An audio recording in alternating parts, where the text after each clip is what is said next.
Qualche sera fa ho avuto il piacere di andare a cena con questo impresario importante di Bergamo, che chiameremo nel video Signor Olivo, questo perché non gli ho chiesto il permesso di poterlo citare in video. Comunque è presidente di un gruppo che fattura 500 milioni di euro l'anno nei settori del riciclaggio dell'alluminio e della produzione di radiatori, che sono i classici caloriferi fatti anche questi in alluminio. La sera è stata molto interessante, la persona molto alla mano, molto buona, intelligente, con tantissimi anni di esperienza nel settore, e durante la serata ha condiviso con noi diverse riflessioni che almeno per me sono state molto interessanti e io pensavo di condividerle con voi. Magari, se vi può interessare, pensavo di portarlo più avanti nel canale, e magari se vi interessano questi riassunti, piccole riflessioni, estratti chiamiamole, da queste cene, fatemi sapere anche questo nei commenti.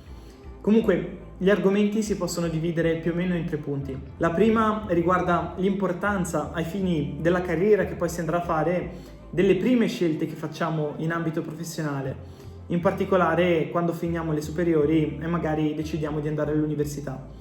Lui è un self-made man, figlio di contadini, si è fermato al diploma, lui è un perito tecnico, elettrotecnico penso, che comunque si è lanciato subito sul mercato del lavoro e con un po' di impegno e tanta fortuna è riuscito a costruire quello che è riuscito a costruire.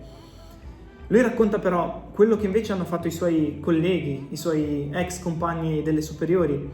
Alcuni di loro hanno scelto l'ambito economico, altri ingegneristico ed altri ancora hanno fatto medicina.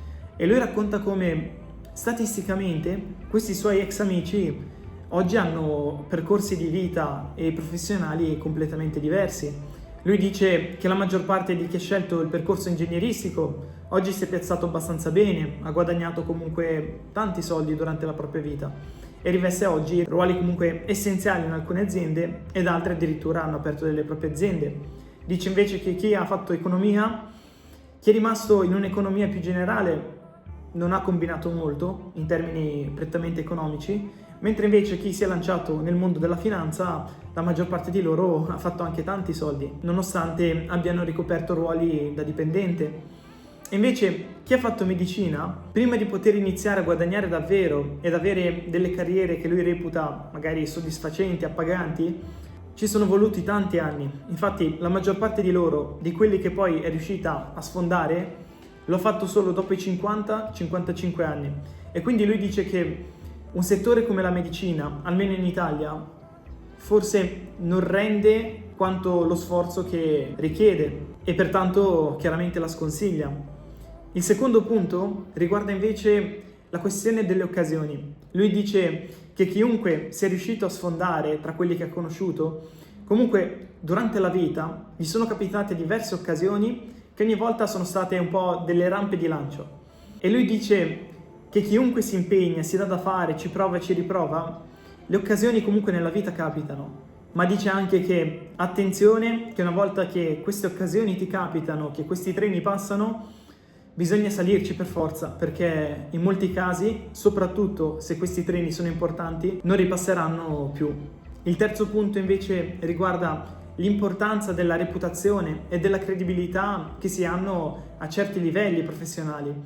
Lui dice che in sostanza lui e diversi impresari importanti italiani alla fine si conoscono un po' tutti e quindi quando ti capita magari di approcciarti e di lavorare con loro, se tu sbagli con uno di questi praticamente ti sei giocato il nome completamente, perché alla fine tutti loro si conoscono ed una volta che uno di loro mette una X sul tuo nome, quella X ci rimane per sempre. Non voglio dilungarmi oltre, questo è un piccolo riassunto di quella che è stata una delle serate più interessanti e più stimolanti che ho avuto nel mio ultimo anno. Detto questo, se il video ti è piaciuto, ti consiglio caldamente di iscriverti, di mettere un mi piace e magari lasciare anche un commento per sostenermi. E noi ci vediamo al prossimo video.